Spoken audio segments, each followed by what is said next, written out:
quero convidar você a adorar esse Deus que é tão fiel, abrindo a sua Bíblia em Apocalipse capítulo 2, no verso 10. Apocalipse capítulo 2, verso 10. Você pode acompanhar a leitura da palavra de Deus, aí como você se encontra.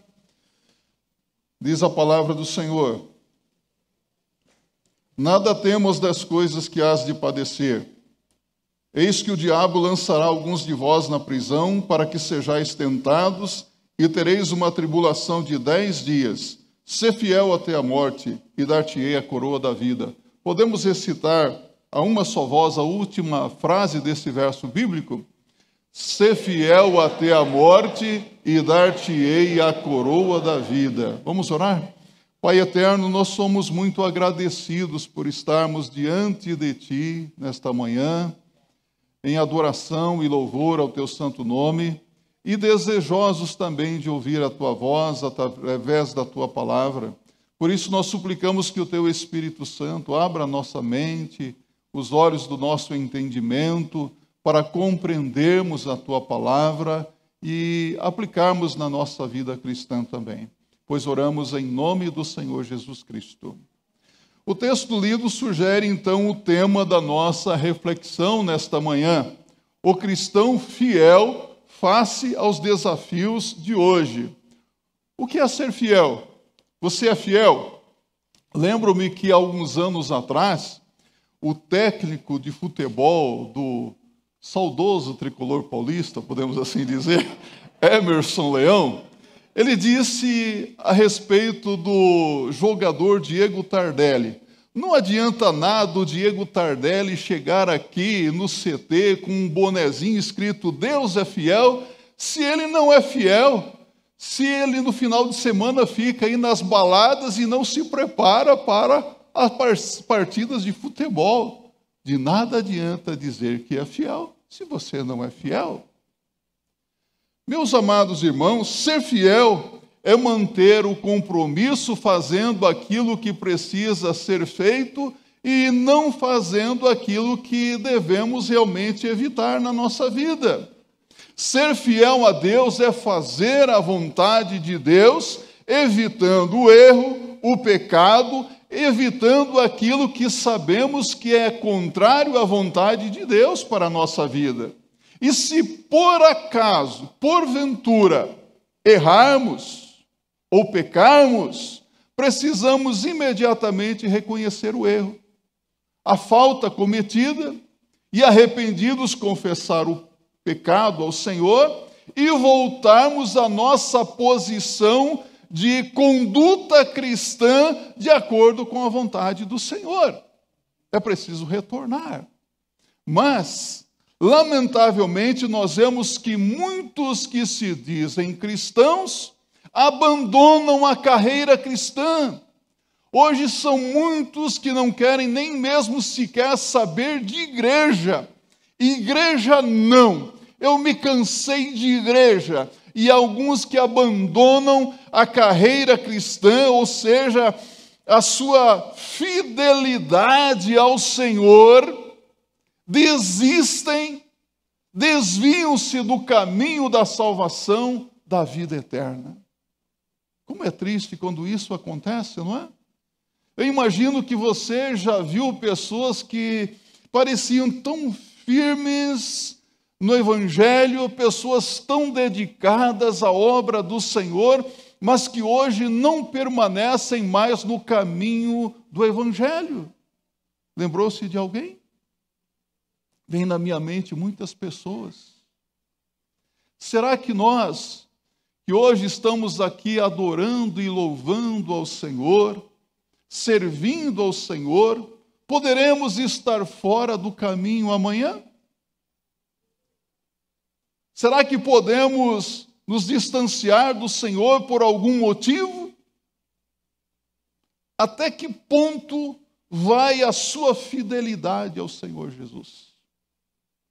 Até onde você está disposto a caminhar com o Senhor Jesus Cristo? Você pode dizer que é um cristão fiel? Com muita facilidade nós podemos dizer, Deus é fiel. E é tão gostoso falar que Deus é fiel, não é tão bom. Mas eu posso dizer, eu sou fiel. Alguns dizem, serei fiel. Você é fiel ao Senhor hoje. O Senhor pode perceber a sua fidelidade. Jesus diz, ser fiel até a morte e dar-te-ei a coroa da vida. Fidelidade até a morte. A fidelidade ao Senhor Deus pode nos levar a lugares e a situações muito difíceis. Há situações em que a nossa fé será provada, a nossa fidelidade ao Senhor será verificada não somente por Deus, mas pelas pessoas que nos cercam. Ah, como é bom estar aqui nesta manhã, não é mesmo? Como é gostoso estar na casa de Deus, como é agradável tudo isso.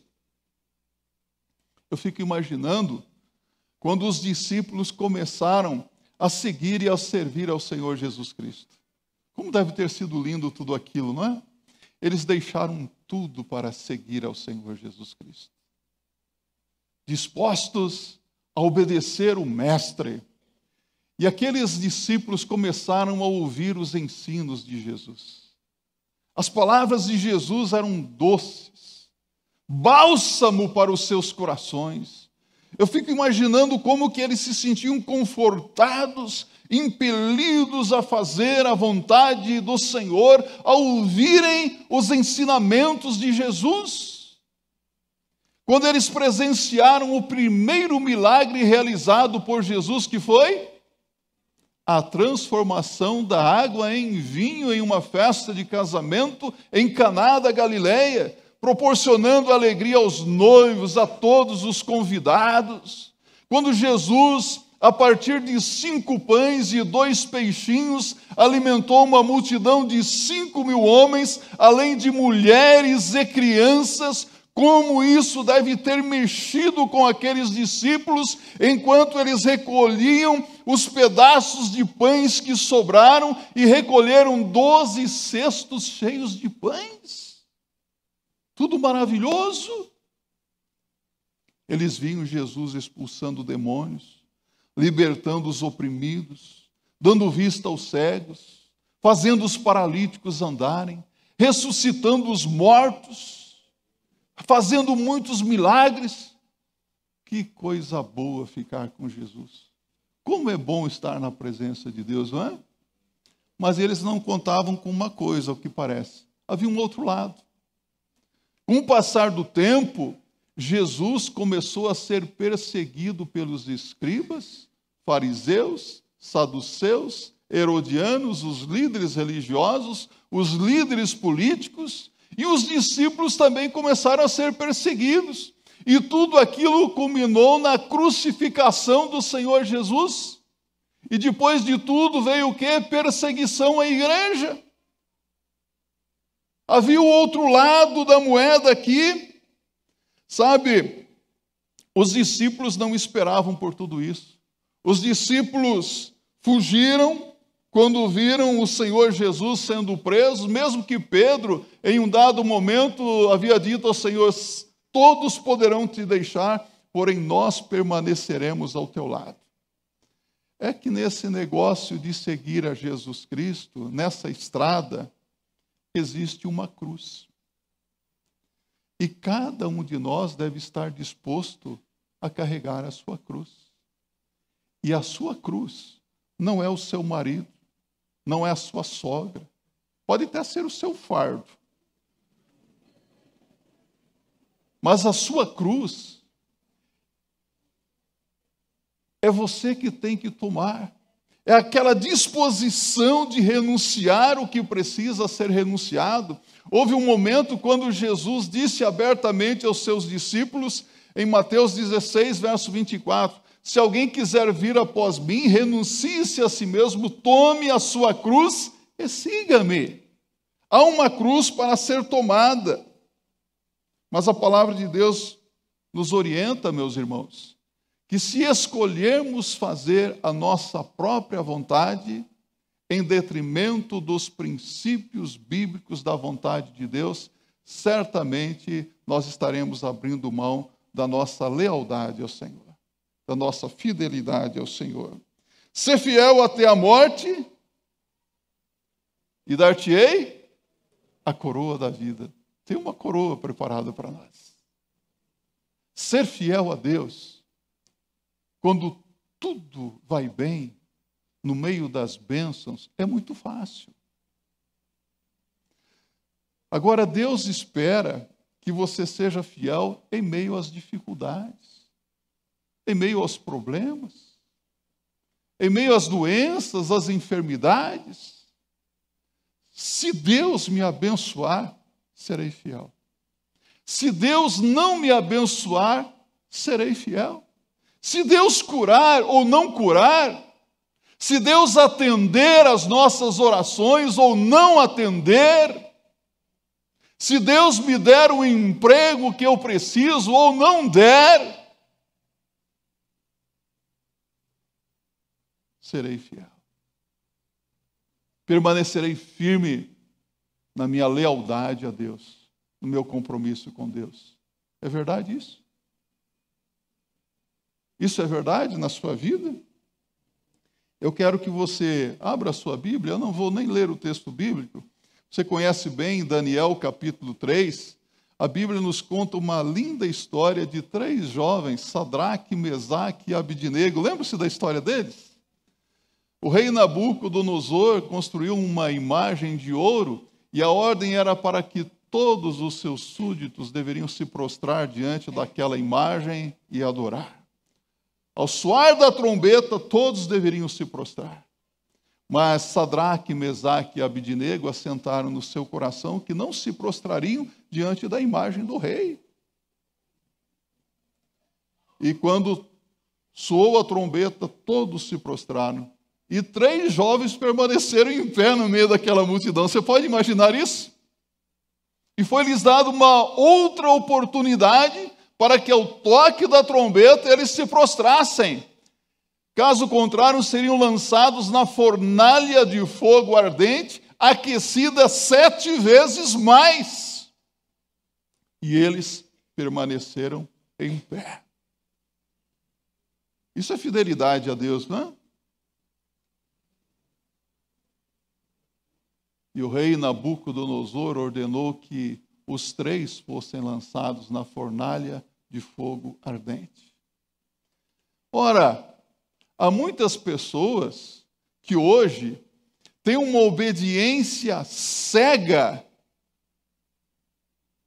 porque não quer perder certos privilégios. Nós não devemos ter uma consciência cega diante das situações de adversidades. Há pessoas que, por qualquer coisa, já estão se prostrando, já estão se vendendo, já estão se rendendo, já estão negociando a sua fidelidade a Deus. E quando eu abro a palavra de Deus aqui, eu vejo que esses jovens estavam firmes, dizendo: se Deus nos livrar da fornalha ou não livrar, de qualquer maneira não adoraremos a imagem construída por Nabucodonosor, vamos ser fiéis até a morte. Você é fiel a quem? Até que ponto vai a sua fidelidade? A fidelidade a Deus está acima de tudo e acima de todos. Hoje ouvimos uma frase assim: Deus, Brasil acima de tudo, Deus acima de todos, não é isso? A sua fidelidade ao Senhor deve ser acima de tudo e acima de todos. A sua fidelidade é inegociável. Esses 3 servos de Deus aqui tinham uma fidelidade incondicional. Eles não retrocederam 1 centímetro sequer, permaneceram firmes ali. E de repente Nabucodonosor olha para dentro daquela fornalha e pergunta aos seus servos: não lançamos 3? Como, pois, vejo 4 homens lá dentro e nada lhes acontece, e um deles tem a aparência do filho dos deuses ou do filho de Deus? Quem era o quarto homem aqui? Quem era? E qual é a sua fornalha? Qual é a sua fornalha? Qual é a sua provação? Qual é a sua dificuldade? O que é que está acontecendo na sua vida que parece ser uma ameaça à sua fé, uma ameaça à sua vida? Qual é a sua fornalha? É interessante que aquela fornalha era objeto de destruição daquelas pessoas que agora se colocaram numa posição de rebeldia ao rei, não é verdade? Mas esta fornalha se transforma em um instrumento poderoso de testemunho. Um lugar de testemunho, um lugar da manifestação do poder de Deus. Que tal se você também transformar a sua fornalha num lugar de testemunho cristão? De manifestação da graça, do poder, do cuidado de Deus sobre a sua vida? Qual é a sua dificuldade? Meus amados irmãos e amigos,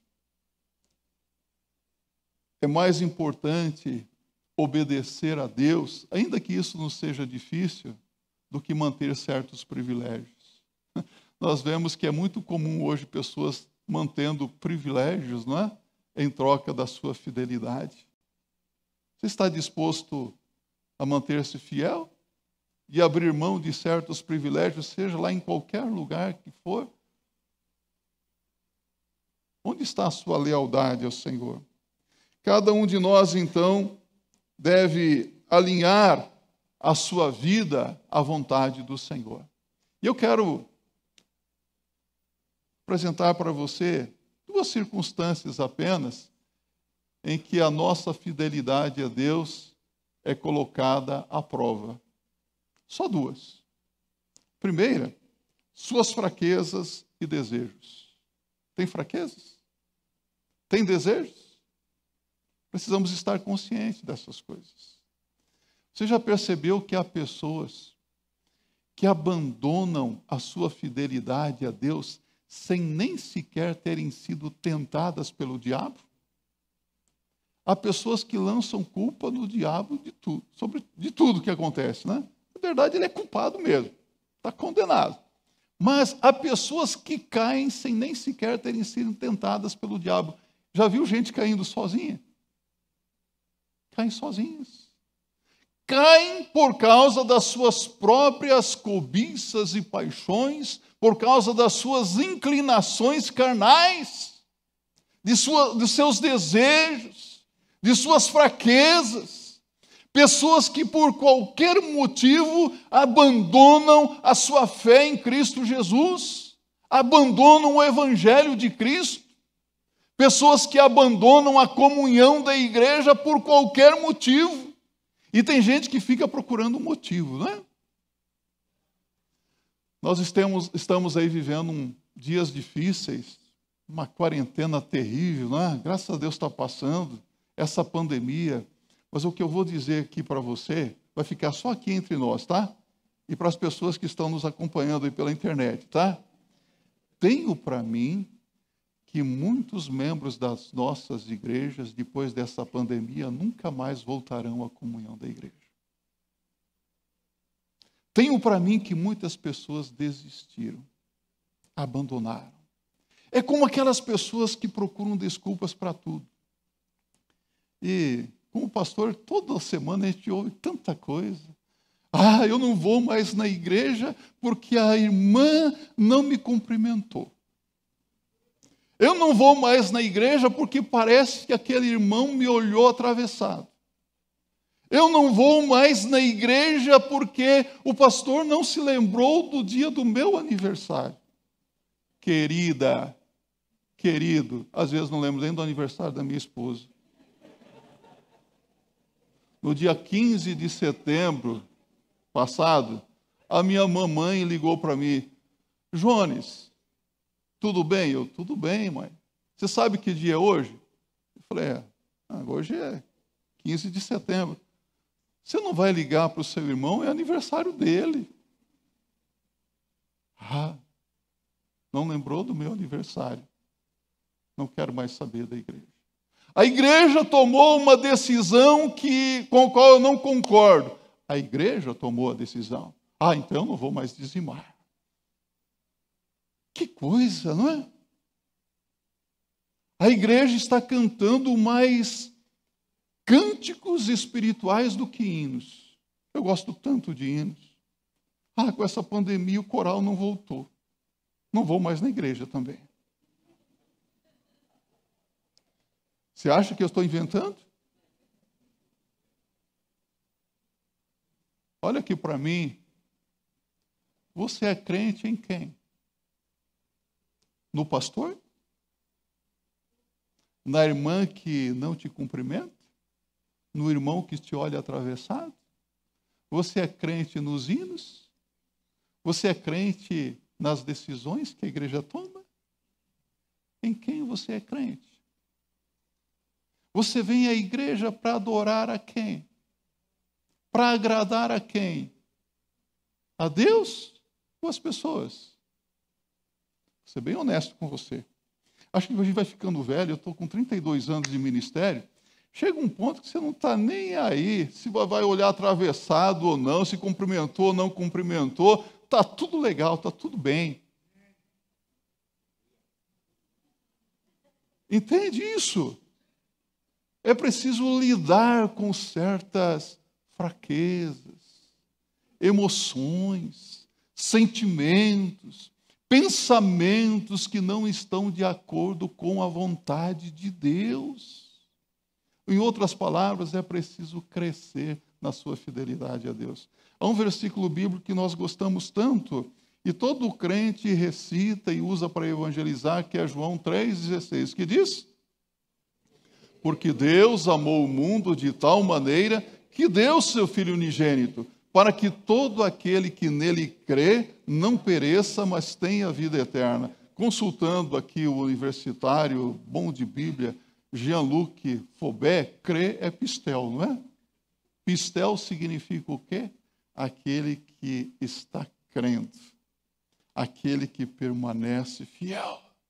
Para que todo aquele que está crendo não pereça, mas tenha vida eterna. Então, crer e ser fiel é concomitante.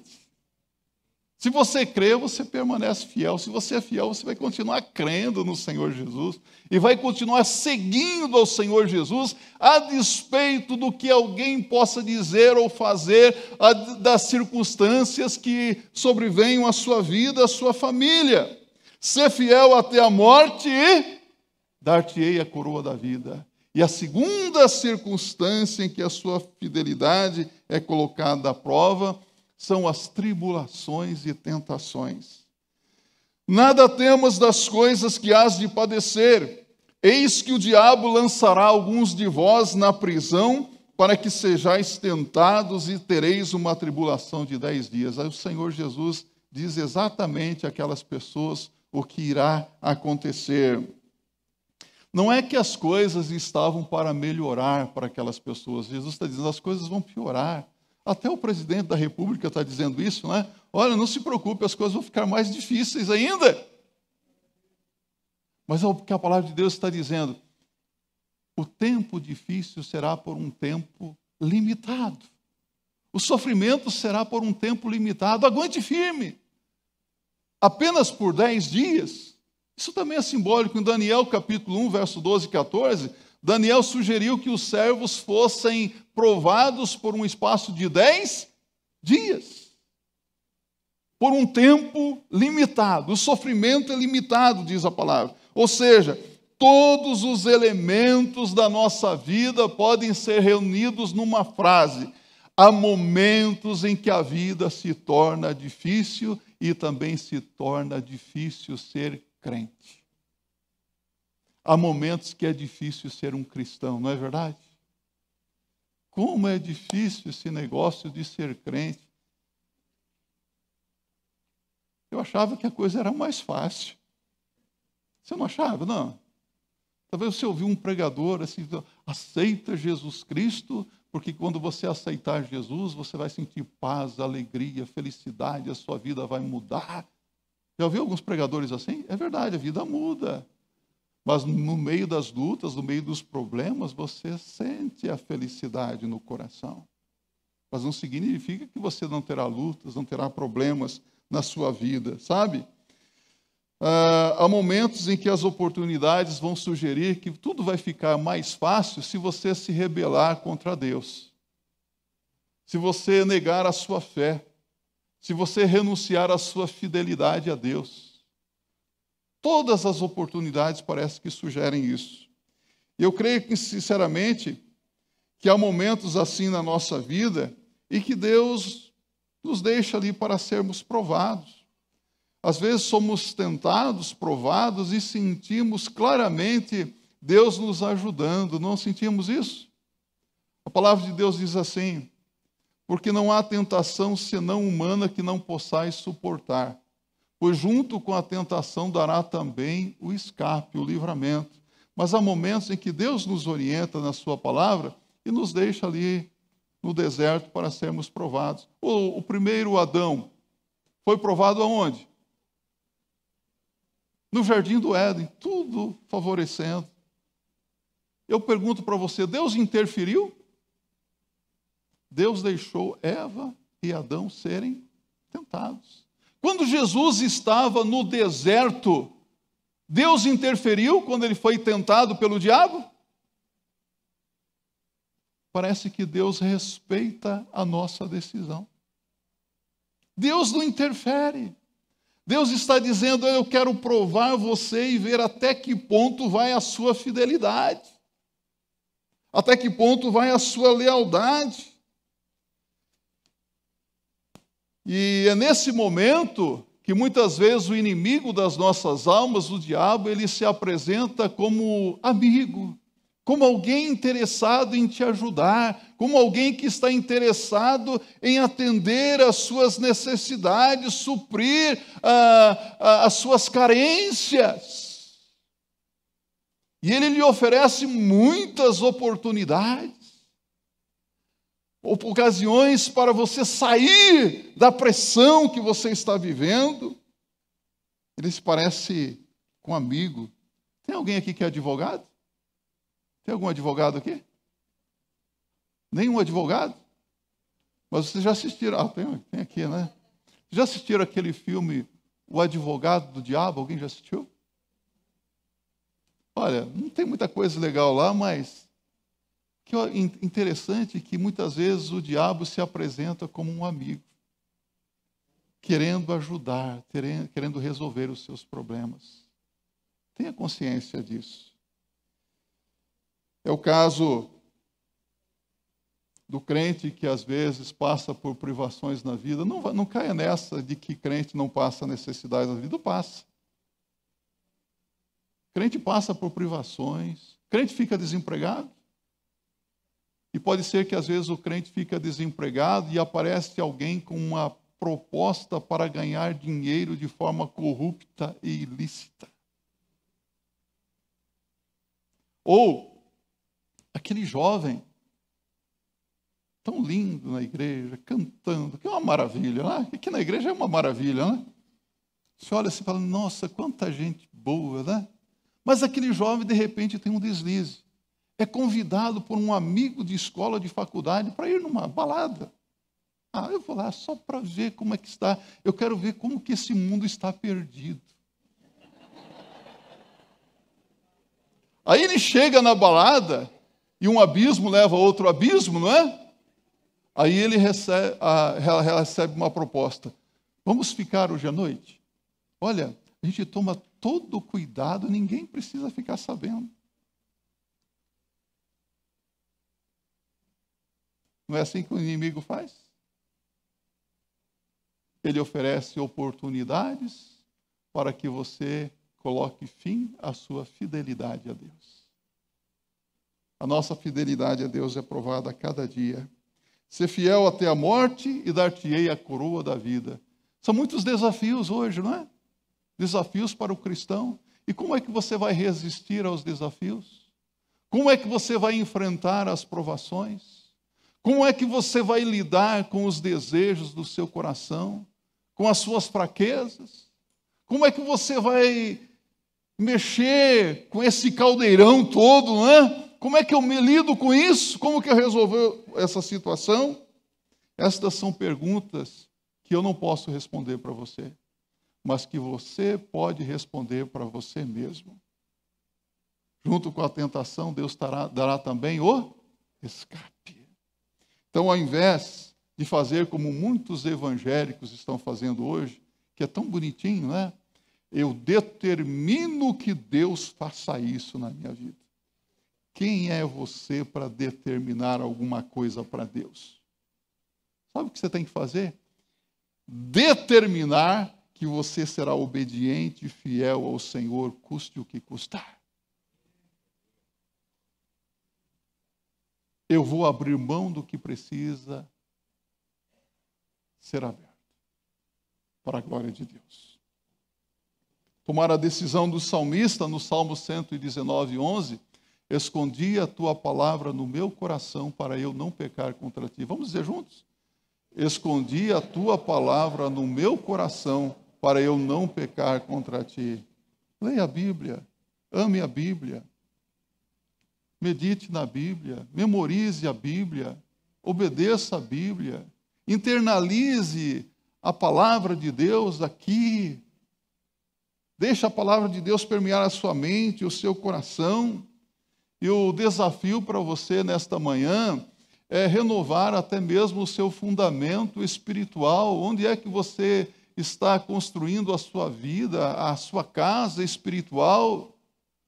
O convite de Deus é para que você construa a sua vida, a sua casa, que seja uma casa firme, construída sobre a rocha, para resistir os ventos, os rios, a chuva, as tempestades, as provações, as tribulações, as fraquezas, os desejos, os ataques do inimigo. Renove o seu fundamento espiritual. E, finalmente, ser fiel até a morte e dar-te-ei a coroa da vida.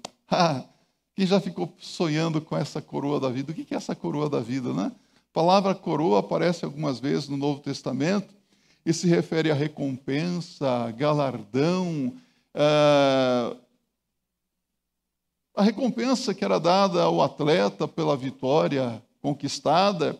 E nos dias de festa, o povo de Deus ia ao templo com coroas de flores. E passou então a ser sinal de alegria. Deus tem uma coroa para você. Recompensa, galardão, alegria, entrada à sua presença. Vida abundante, feliz e eterna. Mas a Bíblia diz, lhe darei a coroa da vida. Ser fiel até a morte. No meio das provações, no meio de todo o sofrimento, permaneça firme na sua fé ao Senhor Jesus, no Senhor Jesus Cristo.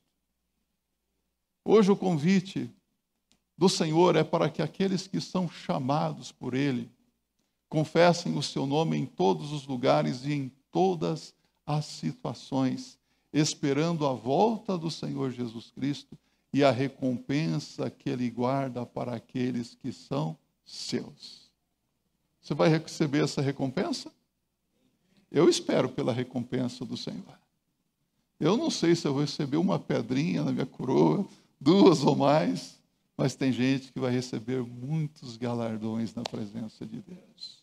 E talvez você possa até achar que os pastores vão receber mais galardões do que você, mas pode ser que naquele dia tenhamos muitas surpresas. Para finalizar a nossa reflexão, vou contar para você uma historinha que eu li, uma ilustração. Em determinada igreja, havia um pastor que era muito bom. Ele pregava, as pessoas tomavam uma decisão lá de Jesus, ele batizava muita gente. E naquela igreja ficava uma velhinha no primeiro banco, igual o pastor Rodrigo sentado no primeiro assento aqui, né? E ela ficava o tempo todo cabisbaixo, e aquele pastor olhava para ela e falava, nossa, essa mulher só vive dormindo no culto, né? E um dia ela morreu. Ele fez o sepultamento da irmã, a igreja, ela era muito querida na igreja, pá, que benção, partiu para a eternidade. E não é que no dia seguinte, quem é que morre? Pastor. E quando o pastor está adentrando as portas das mansões celestiais, ele entra assim, vê a irmãzinha. A irmãzinha numa mansão celestial, cheia de galardões, riquezas e bênçãos espirituais. Aí ele, se essa aí que ficava dormindo no primeiro banco lá, está assim, imagina o meu galardão. E foi passeando pelos átrios do céu. De repente, foi se afastando ali daquele lugar, para umas casas mais humildes, mais populares. E o anjo, aqui está a sua casa, pastor, no céu. Mas não tem alguma coisa errada, não? Por quê? Não, é que ela ficava só dormindo lá. Eu, batizei muita gente, olha, eu pregava todo domingo. Ela ficava dormindo, a casinha dela. Vamos mudar. Não, pastor, é que você não entendeu. Sabe aquelas pessoas que você batizou? Sei. Pois é, quem convidava, quem evangelizava, quem trazia para a igreja era ela. Enquanto você estava pregando, ela estava orando para que o Espírito Santo de Deus trabalhasse naqueles corações. Então, pastor, está tudo certo. Então, meu irmão, está tudo certo, viu? Lá no céu, Deus tem galardões para os fiéis. Que Deus nos abençoe. Sejamos fiéis ao Senhor em todo o tempo, porque vale a pena.